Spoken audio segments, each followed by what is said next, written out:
Every product has a life cycle. It begins with formulating ideas and creating a core vision.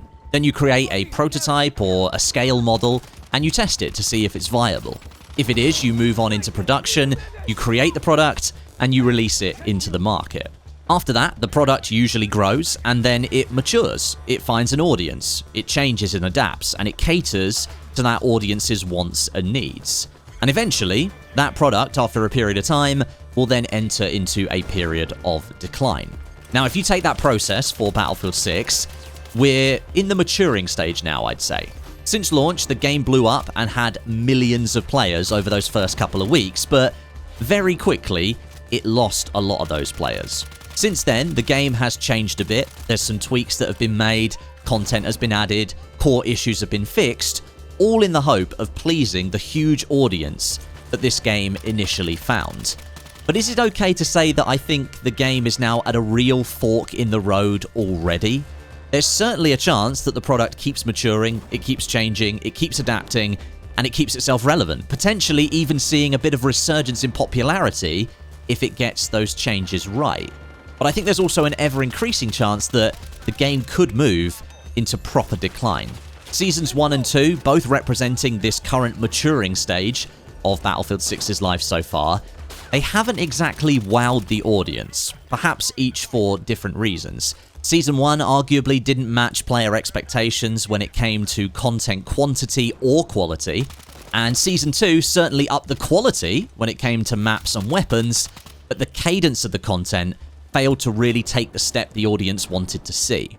At this point, Season 3 could be a real defining moment for this game, and if it fails that test, then I really think it has failed its players. And this video today is sponsored by War Thunder. More about them later in the video. Right, okay, let's get started. I think there are several core reasons that Battlefield 6 has, until this point, largely failed its potential player base. And I say potential because, well, a lot of people bought this game. Let's not kid ourselves. The downfall from those first few weeks when it comes to concurrent players is not just a point that people keep making because it's an easy stick to beat this game with. It's because it's a real, tangible piece of data that you can look at and you can see substantial decline in. I think the first major element that Battlefield 6 has failed to connect with players on is its map design and, for want of a better term, the codification of the gameplay experience that those maps currently support. Most of Battlefield 6 maps are, by Battlefield standards, small. During the open beta for the game, Siege of Cairo and Liberation Peak were used as those polished vertical slices, and feedback poured in from players that the maps themselves didn't give off that larger scale, all-out warfare feeling that Battlefield players come to expect. Now, Siege of Cairo can be somewhat forgiven because it's this dense urban map, which games like Battlefield 3 and Battlefield 4 popularized over a decade ago now. But Liberation Peak was described by the team working on the game as a large-scale map. Clearly, this description didn't match the expectations of players, and quite honestly, I think the team knew that was going to be the case. Even taking Battlefield 6's post-launch seasonal maps into the equation, it's very clear that from the outset, the decision was made with the maps to design them in such a way that action was the #1 priority, always making sure that the player spawns in and is never more than a few seconds away from getting involved in the wider battle. Now, this has led to maps becoming smaller, more claustrophobic, and tighter in their general design, forcing players closer together in order to meet that action target. Players are funneled into high-traffic areas and then subjected to meat grinder-style gameplay on maps that look, without closer inspection, to be larger than they actually are. Take even the biggest maps in the game right now, Mirak Valley and Operation Firestorm. Both of those look like really big maps, but when you play those maps, a lot of the time you're only using the central areas, which are denser, they're filled with assets, and they're designed to support tighter, infantry-focused gameplay. There's a real lack of breathing room on Battlefield 6's maps, something that Battlefield fans have really come to expect. Sure, you still get those hectic, chaotic firefights with infantry, vehicles, and explosions, but once that stops and the firefight comes to an end, you do expect a moment of calm, a chance to rearm, reposition, and then push onto another objective. Battlefield 6 just doesn't do that. When one fight is finished in this game, another one is basically starting straight away. The tactical downtime that games like Battlefield 3 and Battlefield 4 supported with their map design is just gone. And this has contributed to a lack of depth in the gameplay loop. So much focus went upon the intensity of the action that little room is really left for other elements of Battlefield's gameplay, like proper flanking opportunities, for example, with your squad mates, or even proper vehicle gameplay. Battlefield 6's maps, despite having vehicles on them, don't feel like they properly respect them within the core gameplay loop. I mean, I'd love to know the average lifespan of a transport chopper in Battlefield 6. It's got to be one of the shortest in franchise history. Without those core gameplay elements being properly considered within the map design, gameplay feels shallow. To give the game some credit, Season 2's map, Contaminated, for ground vehicles, does feel like a step forward in acknowledgement that there needs to be wider consideration for other gameplay factors. The map feels more like a Battlefield map, supporting more elements of that sandbox that we've come to expect. And I will also say that efforts are being made to continue this change going forwards with Battlefield Labs. Testing is ongoing of large-scale vehicle rebalancing, and the returning Battlefield 4 map, Golmud Railway, is being play-tested regularly. But those future changes, we are yet to see, because they're behind an NDA. And unfortunately, those vehicle changes may not present themselves well on other maps already live in the game, because those maps weren't designed for that vehicle balance structure. There's also been so much work done to the gunplay in Battlefield 6 since launch, because it was heavily bugged and needed to be fixed, that the method the developers were using to balance weapons has now been heavily affected. There was a lot of emphasis on using weapon bloom or spread to balance weapons at launch and keep them competitive in their intended engagement ranges. That's now been replaced with low recoil beam machines that can reach far beyond what I think the developers initially intended. Now, I can appreciate the work being done to root out these bugs and fix them, but we're now left with a gunplay system that doesn't feel as satisfying as it did in the open beta, nearly a year ago at this point. It remains to be seen, of course, but the decision to fully focus map design on shorter time to engagement in Battlefield 6 has led to some pretty strong fatigue setting in with the overall gameplay loop. It feels very shallow and without the replayability of previous titles in the franchise.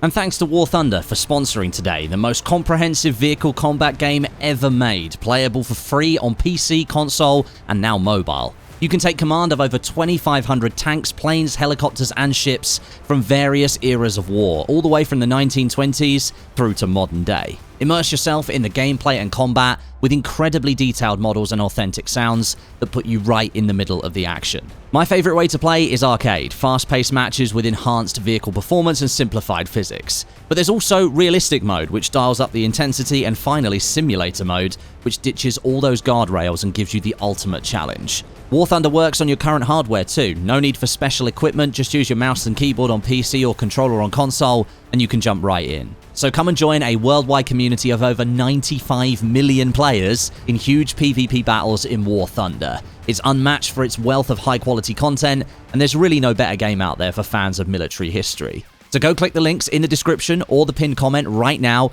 to play War Thunder for free on PC, console, and mobile. New and returning players who haven't played the game in the last 6 months can claim a massive bonus pack by clicking my sign-up links, which includes multiple premium vehicles, an exclusive vehicle decorator called Eagle of Valor, 100,000 Silver Lions, and 7 days of premium account. Thanks to War Thunder for sponsoring. Now, another element that Battlefield 6 is at loggerheads with players on is the way it handles content cadence and the various systems in use to try and keep players engaged with the game. Battlefield 6 uses a live service model, implementing different theme seasons which, in themselves, incorporate different content and progression tactics. And this is what players are dubbing the drip feed. We've moved very much on from the game launching in October 2025 and delivering a sizable amount of content at launch, it has to be said, to March 2026, where it feels very much like the game is just delivering the minimum amount of content. Just enough content to keep just enough players coming back that means the product can remain viable. So one map here, a couple of weapons there, a new vehicle this update, a limited time mode in this patch, etc, etc. This drip feed of content, though, is being made even more contentious with the further segmentation of the season structure that the game implements. Each season is split into phases. Season 2, for example, features 3 different phases: Extreme Measures, Nightfall, and Hunter-Prey. At Season 2's launch, instead of all the content slated for that season being delivered at once, only 1 new map and 3 new weapons were added, with the rest of the season's content being locked behind a calendar. The slow drip feed of content that Battlefield fans had to endure during Battlefield 5 and Battlefield 2042 seasons is being taken to new extremes here, being stretched even further with these seasonal phases. Content is being spread out across the entire season, giving the illusion that the game is always getting regular content and updates, when in fact the actual volume of that content is either the same as what it used to be, or when you compare it to the DLC system that was used in Battlefield 3 and Battlefield 4, is far less content overall. And unfortunately, this stretching of content goes even further than that. We're all familiar with battle passes these days, but Battlefield 6 takes it a step further, and it's implementing limited time bonus paths to its seasonal phases, gating gameplay content behind another progression track. The current active bonus path sits within the Nightfall phase, and it gives players a chance to unlock the new CZ-3A1 SMG, but only if players complete a series of weekly missions. Those weekly missions reward bonus path tokens, which build up through different tiers of the bonus path, and then doing the math, currently you need to complete 3 weeks worth of bonus pass missions in order to unlock a new weapon. 3 weeks in a 4-week phase of a 12-week season to unlock a new weapon, which is fundamentally a core element of any first-person shooter. So I think you can see why players are frustrated with the current system. This kind of setup doesn't respect a player's time, and in my view, it's a system purely designed to elongate a player's session time, that's the amount of time they play each time they boot up the game, increase the likelihood that a player returns to the game, and crucially here, tests their patience just enough that some of them might be inclined to skip this progression altogether and pay to unlock a weapon outright. And this leads me nicely onto another element here, this store-first approach that Battlefield 6 is using. You can find a lot of Battlefield 6's new seasonal content sitting in the store. Weapon packages are here, and I think they're the main focus. New weapons introduced by Battlefield 6 through the Battle Pass can be bought as weapon packages in the store, which then, quote-unquote, unlocks that weapon for a player to use, but only if they use that weapon package. This circumvents the progression that Battlefield 6 is building in, as I said earlier, designed to inflate the session time of every single player if you're willing to part with some additional cash. These bundles in the store, they cost anywhere from 250 to upwards of 2,000 Battlefield coins, and I don't know the actual conversion rate, but if you look at the numbers, it's anywhere between like $2.50 and about $20 in real money. So you can see here, again, where players aren't really being treated with respect. It's either grind the game to unlock stuff or pay to unlock stuff. So where's the fun, entertaining middle ground between those two bookends? It's completely gone. Oh, and as a reminder, you're either grinding to unlock stuff or paying to unlock stuff in order to experience less content than you would have gotten in the past. I think this drip-feeding, player-squeezing implementation of quote-unquote progression is really starting to annoy Battlefield players. Sure, there are hardcore fans like me who will put up with it because, well, maybe we're suckers to be honest, but I know a lot of players won't put up with it. That's a major reason that player numbers have taken such a dive since launch, and we aren't really seeing much of a resurgence. In this scenario here with the progression, the situation hasn't really changed. The drip feed of content not only isn't delivering the kind of content players actually want to see, as I said earlier with the way maps are designed in this game, but it's actively trying to cover up how little content the game is actually delivering by splicing it up into multiple phases, bonus paths, paid weapon packages, segmented battle passes, and even more stuff. There's been so much thought put into squeezing players dry of all of their time in Battlefield 6, and their money as well in certain cases, but seemingly far less thought into the content that you're asking those players to engage with. And then there's the real kicker for me. The same old mistakes and issues cropping up yet again in a new Battlefield game. Something I know that almost every player of Battlefield 6 suffers with is the funky netcode. Whether that's dying behind cover or around a corner, enemies not looking at you on your screen but suddenly they've shot and killed you, you dying in one frame to a super bullet, or you mag dumping an enemy player, getting loads of hit markers, no kill, and then the enemy turns around and kills you as you're reloading. Battlefield and networking issues are a tale as old as time, and quite honestly, I'm starting to get really tired of it. I understand that having good netcode for a video game isn't something that's simple to work on, simple to implement, or upkeep. I understand it's one of the most challenging parts of online video games to get right, and I don't envy anybody who works on this stuff. But as a player who's put in thousands of hours to nearly every Battlefield game in the last 15 years, it is incredibly frustrating to experience the same issues over and over again, despite them being fixed in every game after they launch. Battlefield 4 put in so much work to fix these sorts of issues. The game ran initially on 30Hz tick rate servers, but after launch it introduced rental servers that could run all the way up to 144Hz tick rate, and let me tell you, that felt incredible. Battlefield 6 multiplayer servers, they run at 60Hz, but at times, honestly, they may as well be running at 0Hz. There are so many mismatches between the clients connected to the server and the servers themselves, they just can't keep up with everything that's happening. Those moments where you shoot someone and you see some blood spatter, but you didn't do any damage? Yeah, that's you doing stuff that the server isn't able to process, so it rejects it. When you move behind cover during enemy fire, you enter cover on low health, and then half a second later, you die even though you didn't take another bullet? Well, that's because on your screen, you move behind cover, but the server wasn't able to validate that, but it did validate the enemy player shooting you and confirmed all the bullets hit the target and confirmed the kill. Like I said earlier, I don't envy anybody working on this stuff because it sounds incredibly complex, and there will always be some inherent latency when you play multiplayer games anyway, because data has to move backwards and forwards, but I know Battlefield can do better than this, and I would wager a fair amount that many players have stopped playing this game because bad netcode equals unfair gunfights, and then unfair gunfights equals player frustration, and too much player frustration equals player stops playing. Battlefield 6's networking is incredibly complex, and when it works, the game feels really good. But too often, it doesn't work. And this is what? The 5th or 6th Battlefield game in a row with major networking issues that are set to be resolved after launch.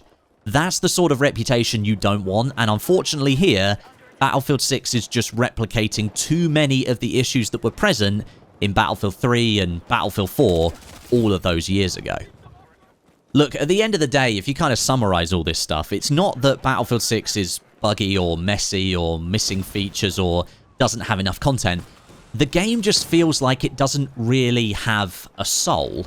We've traded those massive sandbox maps for these really cramped meat grinders that just don't have that Battlefield magic, that deep rock, paper, scissors gameplay that we know and love for this franchise. And it feels like there's a real incessant focus on towing the line between what a player is willing to put up with and the point where they will just pay to skip and have a better experience.